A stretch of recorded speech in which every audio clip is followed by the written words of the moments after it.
Imagine someone put two plates in front of you. One has chicken, the other has a rabbit. You'd probably eat the chicken without thinking twice, but then they tell you the rabbit was someone's beloved pet. Suddenly, the same meal feels completely different. Here's the strange part. Nothing about the meat changed, only the story did. And that raises an uncomfortable question. Who actually decides what feels like food? Because less than a century ago, Americans were actually encouraged to raise rabbits for dinner.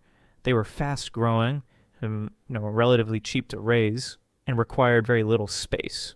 So how did an animal that could feed a family to become something many Americans can't even imagine eating? What happened between raise rabbits, they'll feed your family, and don't eat the bunny? The answer involves war, disease, industrial farming, children's cartoons, and one of the strangest ways culture can reshape the human mind. Because once you understand what happened, you may never look at your dinner plate quite the same way again.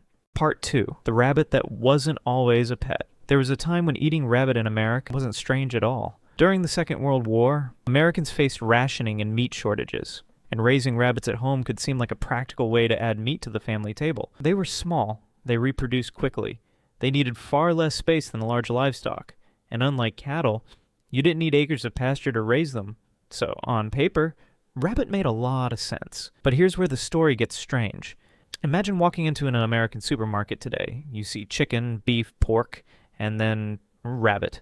Would you put it in your cart? Or would something about it feel wrong? That's the mystery, because the rabbit didn't change. Its biology didn't suddenly change. Its meat didn't become dangerous. Our reaction to the animal changed. But what could possibly make an entire culture look at the same animal and slowly stop seeing it as food? To understand that, we need to go back to a time when rabbit wasn't just acceptable. It was useful. A rabbit can reproduce far more quickly than cattle, and it can be raised on a much smaller scale. But it made it an attractive option for families, and that matters, because it creates an even bigger question.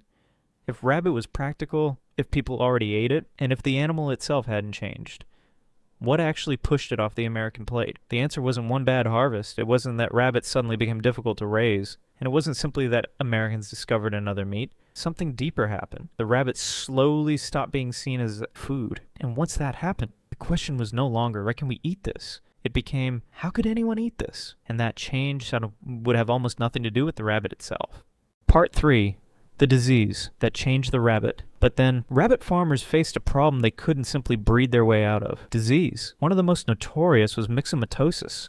It could spread rapidly through rabbit populations, causing severe swelling around the eyes and face, and killing large numbers of rabbits in affected outbreaks. For families raising rabbits for food, that could be devastating. Imagine building part of your food supply around an animal that reproduces quickly, only to watch disease wipe out the animals you were depending on. So yes, disease made rabbit farming harder. But here's where the story gets interesting. Disease can kill an animal. It doesn't necessarily kill the idea of eating it. If chicken became harder to raise tomorrow, you wouldn't suddenly stop thinking of chicken as food. You'd just look for another way to produce it. So disease explains part of the decline, but it doesn't explain the strangest part. Why did the rabbit itself start to feel different? Because while rabbit was becoming less important on the dinner table, another version of the rabbit was becoming more familiar. Not the rabbit in a cage, not the rabbit on a plate, the rabbit as a character. Children encountered rabbits in stories, books, cartoons, and eventually, increasingly, as animals kept for companionship. Think about Bugs Bunny or Peter Rabbit. These weren't presented as livestock. They were clever, funny, expressive, and unmistakably characters. That doesn't mean a cartoon suddenly made Americans stop eating rabbit. It doesn't work that simply. But repeated cultural associations can change what an animal represents, and the rabbit was developing a new identity. Pet, friend, character, not just food. But even that still isn't enough to explain the transformation. Because while Americans were learning to see rabbits differently, the American food system was changing too. And this may have mattered even more. Chicken was becoming easier to produce, easier to distribute, and increasingly suited to the large-scale industrial farming. Rabbit could reproduce quickly, but chicken could be turned into a massive industry.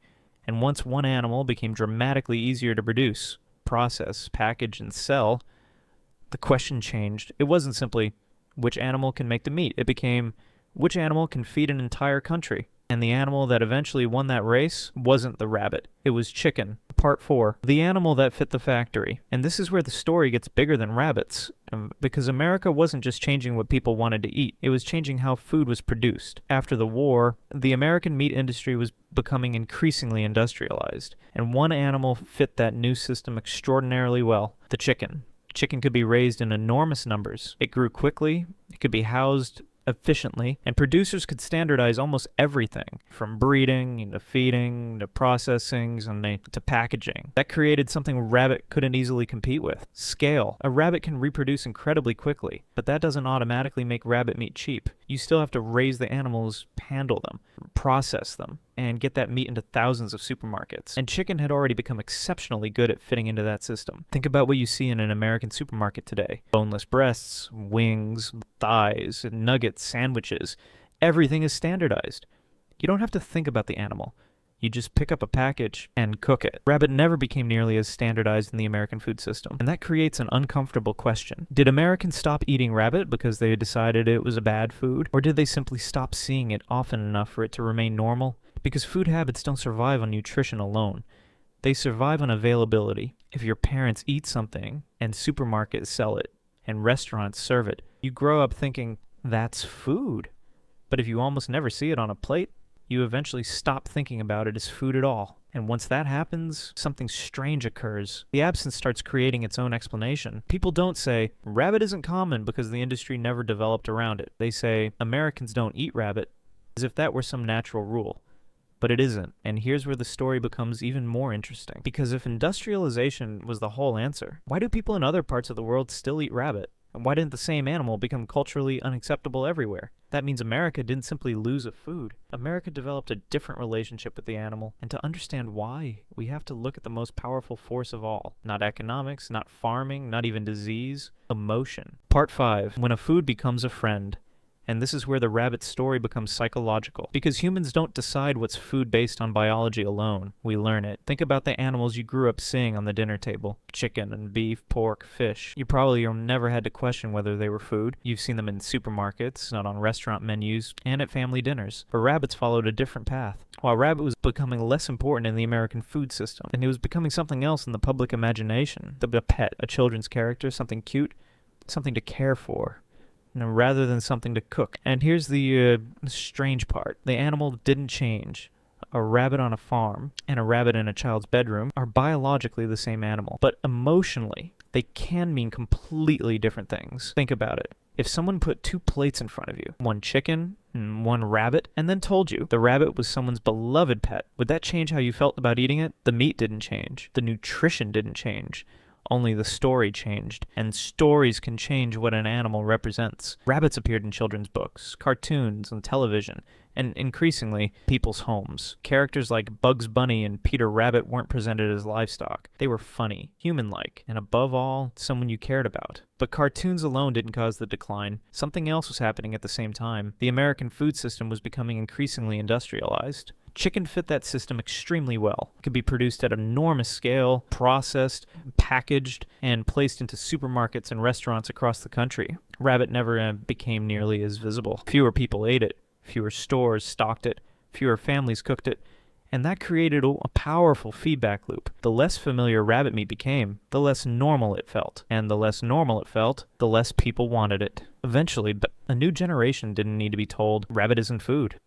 They simply felt it. And that's the hidden power of the culture. It can turn something biologically possible into something socially uncomfortable. So the real question isn't, why don't Americans eat rabbits? It's, who taught us what we're supposed to consider food? Because the rabbit didn't lose its ability to feed people. We lost the habit of seeing it as food. And once that habit disappeared, it became harder for the next generation to imagine it any other way. That's how an animal can go, from food to friend.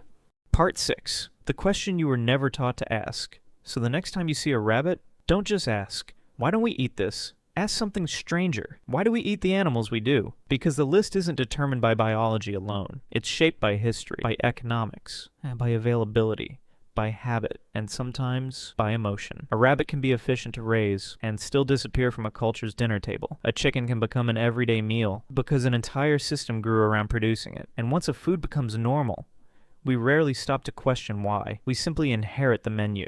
Your parents ate it, their parents ate it, supermarkets sell it, restaurants serve it, so your brain quietly files it under one category, food, and everything outside that category can start to feel strange, even when there's nothing biologically strange about eating it.